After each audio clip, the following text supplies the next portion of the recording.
Hello everybody, and thank you for your interest in the Eastern Opportunity Area Sharing Learning Hub. This sits alongside the DFE Sharing Learning Strategy, which includes a range of insight guides from opportunity areas across England.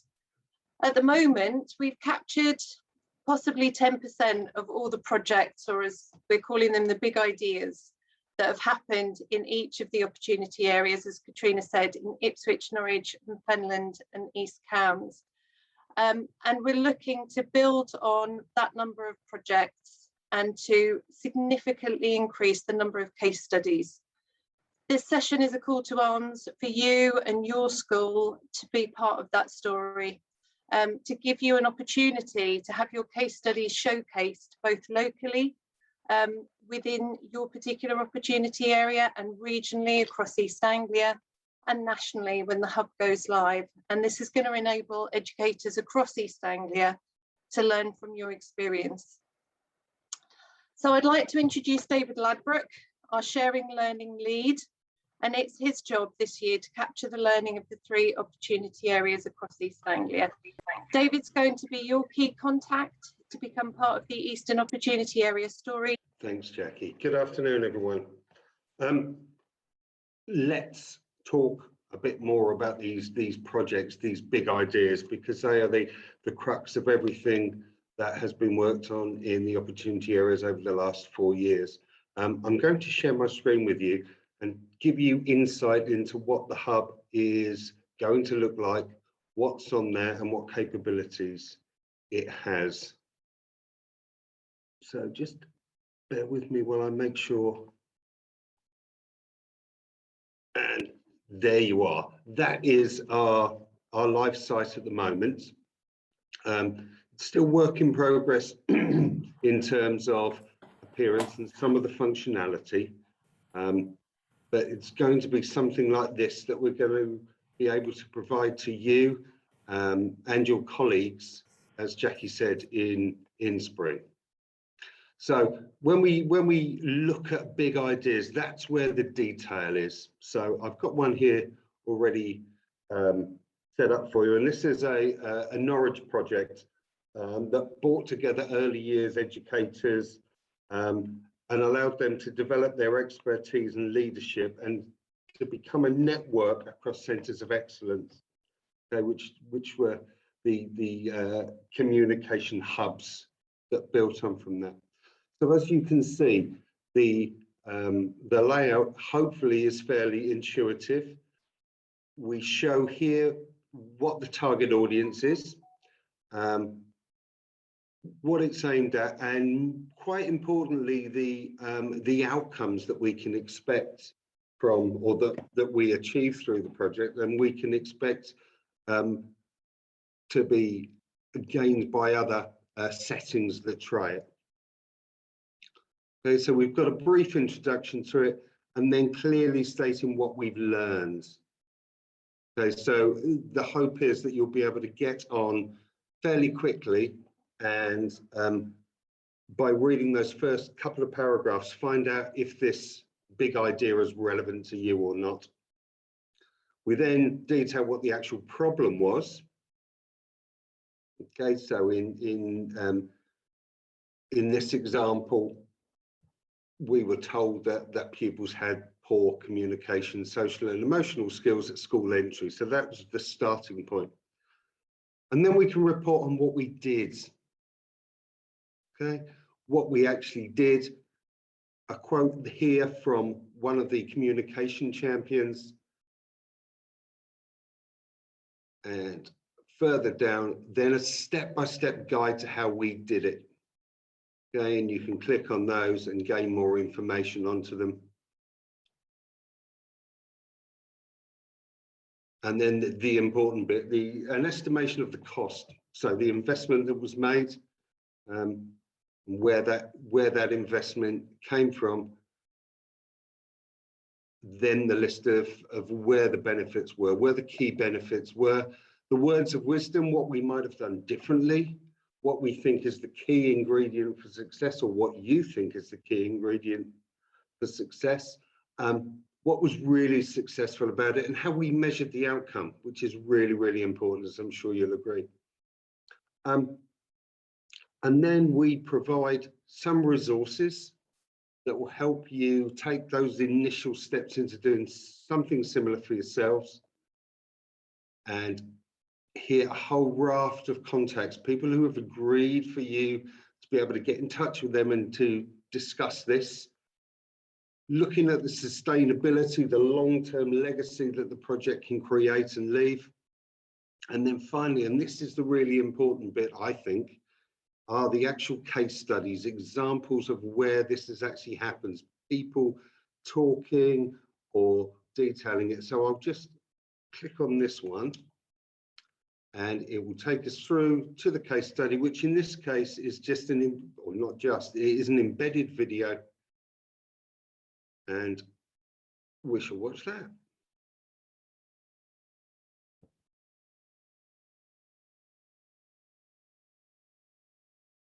My name's Cecilia Basnett and I'm EYFS lead at Bignor Primary School in Norwich. I chose to work with Wellcom because it was going to give me a fantastic assessment tool which will allow us to know just where children are with their speech and language. We have a lot of children in our school with English as an additional language, and it also helped us understand their needs.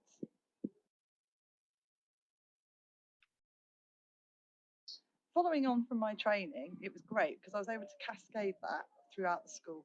So the preschool got involved and the nursery and reception and into year one. It gives us a really great big picture of how the children are progressing and we can identify what we need to do to help them better. Lots of people really, the teachers and the staff working in preschool and nursery, but best of all with the children. Children that had lots of language difficulties and children who have English as an additional language also benefited. But as a school, we benefited because by becoming a communication champion, I learned lots about language and lots of ways to change our environment and our practice. The best thing really is that teachers' knowledge has become greater. They understand more about the needs of the children. And the assessment tool, online tool, allows me as a leader the opportunity to see how groups are progressing and to plan interventions that are pinpointed to just what the children need. I would totally recommend this project. It's been brilliant. I've really grown as a practitioner and I know so much more about it all, but also it's helped our school and our children. So just go for it.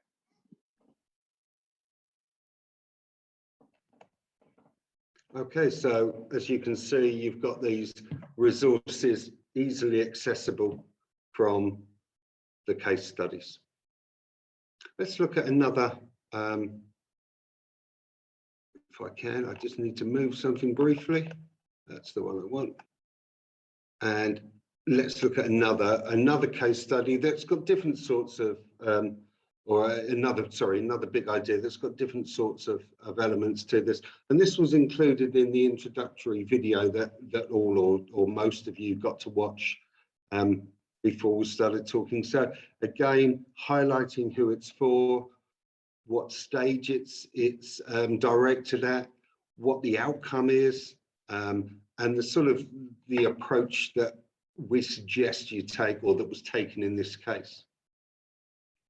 Okay, so in this one, it's a range of projects that we implemented, really with a clear focus on improving English and maths outcomes for Key Stage 3 pupils. The key thing we learned from this is that no one size fits all.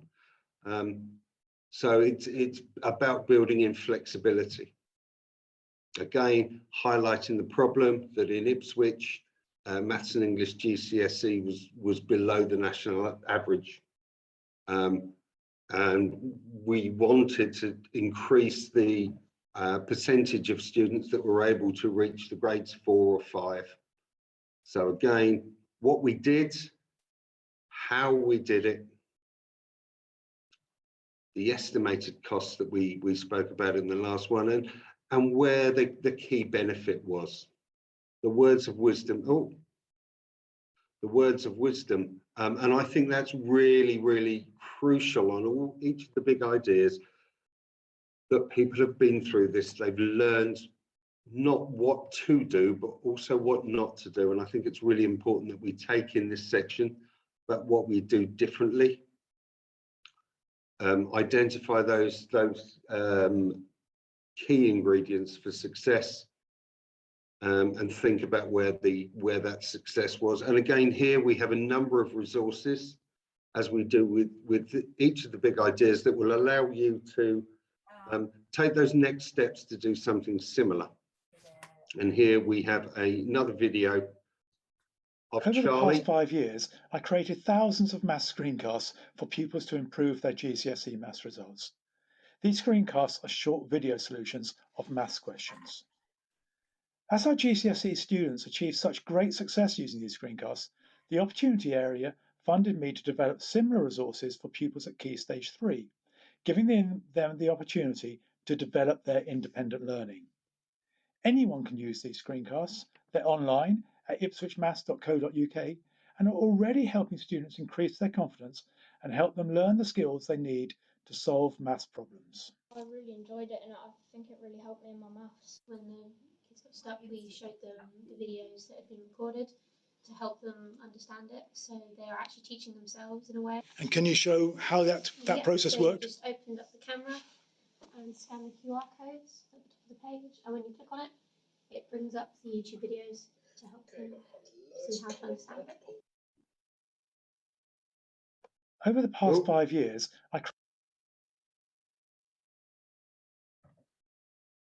Okay, and then again, we've got your chance to comment on it.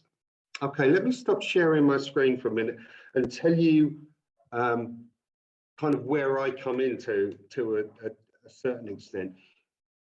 We hope that you're going to get in touch to share your OA funded project on the hub.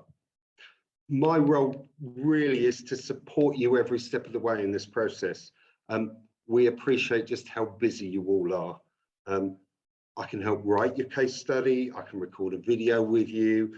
I can take pictures. I can essentially do the hard work for you and for your teams.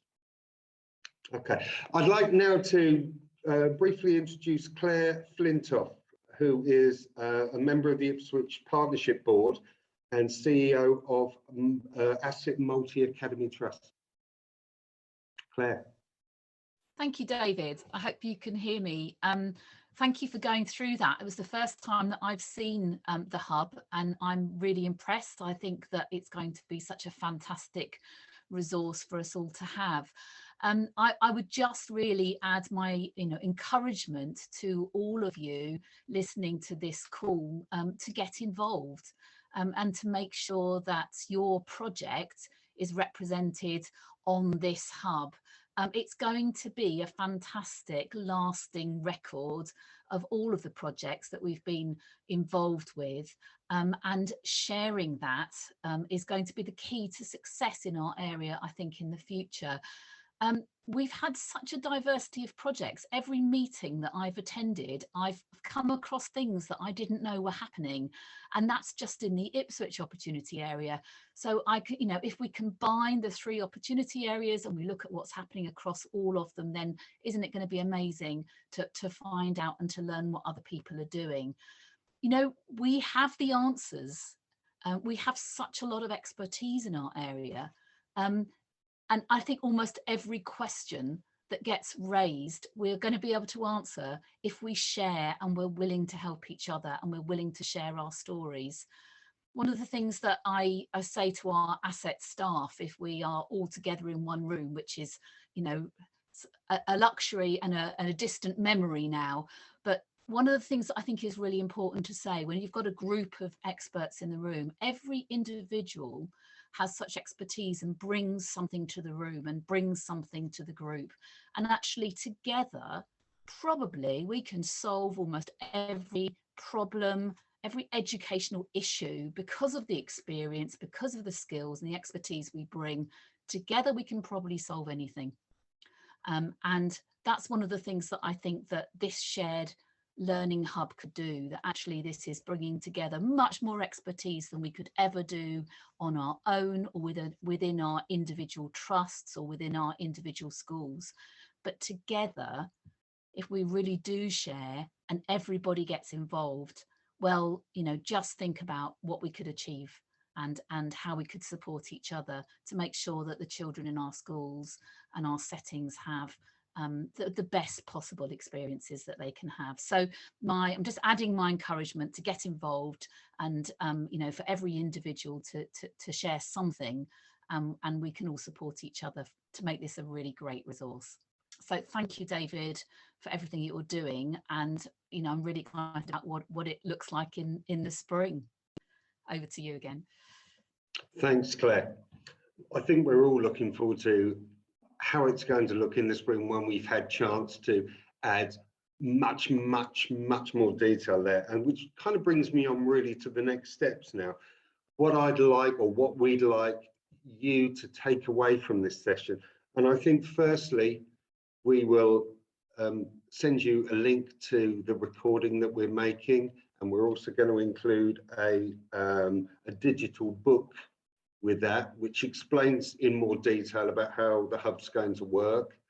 So I think it's really important that you share that with your teams. So if you're a CEO, sharing it with the head teachers, or sharing it at staff briefing, or with your department, or just with your colleagues, so that we get the word out to as many people as possible that this is happening.